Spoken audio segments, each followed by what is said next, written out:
Morning, Adrian at Engine Carbon Clean. We're here in Mansfield today. First up, we've got an Audi A3 2-litre TDI, 122,000 clock, it's a 2007 model. This one, so it's a returning customer. The owner's had his golf done with us before, bought it just over a week ago. Last weekend, drove fine. This week, during the commute to work, it's had revs increasing, a few puffs of grey out of the back. Looks like the DPF potentially been struggling to regenerate.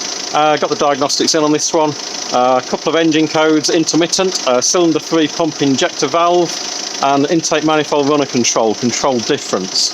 Looked at all the live data. Pressure sensor showing about 12 to 13 millibar on the DPF, which is not that bad. The load's up at 39%, so it's probably about right. It wants to try and regen right now. 23 miles since it last attempted. But I've got a suspicion that these engine codes being present means it's tried and not been successful. So basically we're giving it a clean up. We've cleared the codes for today. It's likely those codes will reappear. The owner needs to get those checked out and sorted, and then fingers crossed it'll just start regenerating quite happily. It's not at the point yet where it's anywhere near blocked, so I'm giving it a clean today. You can get those looked at, get it checked out, yeah, get it back on the road pretty sharpish.